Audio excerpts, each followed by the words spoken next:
I got to talk about Cade Cunningham again. First of all, y'all really showed some love to that last Cade Cunningham video that I did. Shout out to y'all. I thought it was really important that because the Detroit Pistons are this team that doesn't get talked about enough, and last year to some may have been viewed as a flash in the pan season, I'm here to tell y'all, Cade Cunningham and the Detroit Pistons look real. And I know this is not the greatest guy to take the word from, but Kendrick Perkins went on the Road Tripping podcast and told those boys, he said, he genuinely believes that Cade Cunningham looks like the second best player in the Eastern Conference right now behind Giannis Antetokounmpo. I'm not necessarily sure where I stand on that right now, especially given the fact that Donovan Mitchell is absolutely balling. We're going to talk about him a little bit later, but Cade Cunningham as a full, complete basketball player on both sides of the floor has this Pistons team rolling in a real way. The record does not reflect how well these boys are playing. This is a team that has been fighting back from multiple double-digit deficits, gotten a couple wins in those fighting back situations, and they've been playing real special. Let me talk about what Cade Cunningham's done over the last 4 games. 31 points, 3 rebounds, 10 assists. 33 points, 5 rebounds, 8 assists. 21 points, 6 rebounds, 18 assists. 30 points, 6 rebounds, 10 assists. He is the leading man, easily, not even a question. Is the leading man for Clutch Player of the Year this year. If Cade Cunningham is not at the top of the ballot right now for Clutch Player of the Year, you're not watching the game. But if you don't watch the game and you're one of those people who like to watch what the stat sheet shows, let me tell you what the stat says. It says that in the fourth quarter, he's scoring 86 points, 14 rebounds, 15 assists, shooting 50, 45, 81 on 62% true shooting so far this season. 86 total points in the fourth quarter. 50, 40, 80.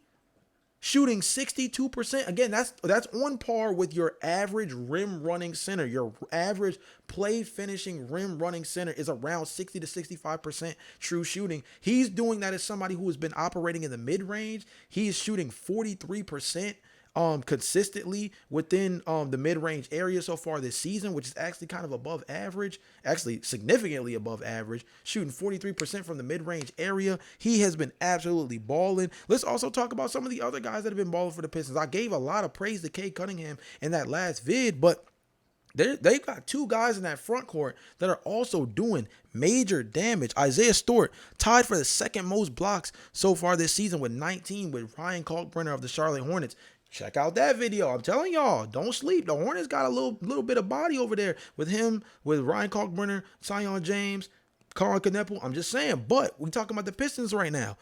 Isaiah Stewart, 19 blocks this season, tied with Ryan Kalkbrenner, second behind only Victor Wembanyama. Now, Victor Wembanyama got 29, but let me tell you this. What if I told you that of the top 5 players in blocks so far this season, Isaiah Stewart was the shortest player in the group. Not only is he the shortest player in the group, he's the only non-7-footer in the top 5. That's showing you elite level defense as a rim protector despite the fact that he's playing undersized. Also, gotta shout out Jalen Duren. Over the last 4 games, 22.5 points per game, 13.5 rebounds, 2.5 assists, while shooting 64.7% from the field. Again, I told y'all, 60 to 65%. Whether it's from the field / true shooting, I'm telling you that rim running center, but Jalen Duren, he even had a 22-22 game. These two competing on the glass in the paint. Jalen Duren, you can see slowly but surely developing a little bit better athletically around the rim as a rim defender, which was the biggest thing. I know Pistons fans have looked at Jalen Duren and been like, yo, he's so athletic. He's so physically gifted, but he seems lackadaisical on defense. It seems like he's just still so raw as a talent when it comes to being a real rim protector.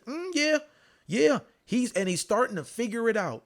Jalen Duren playing next to Isaiah Stewart has them as the twin towers that ain't towering over much. Because despite the fact that they play so physically strong, they're actually not even one of the biggest they're not even one of the biggest front courts in the NBA.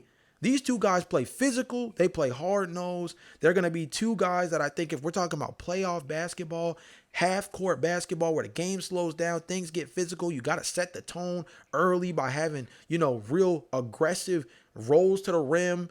You want to have that hard foul that sends a message to that driving guard that, hey, bro, it's going to be a long series for you. This Detroit Pistons team, They are starting to turn back the clock. With Cade Cunningham at the helm, with these boys, Isaiah Stewart and Jalen Duren hooping the way they are, they're going to be a team that I think finishes top 5 in the Eastern Conference this year. I think, despite the fact that this, and I said this last video, I think that the record itself is not going to be indicative of this team, quote unquote, being better. But I think this is still a team that's going to finish top 5, top 6 in the Eastern Conference. It's going to look like they stagnated. It's going to look like they didn't get that much better as far as the standings. But as far as how they produce on a night-to-night basis as a basketball team, you can already see it. This team is getting much better, and that's without having a real three-point marksman. They had Malik Beasley and Tim Hardaway Jr. last year knocking down threes at a high clip.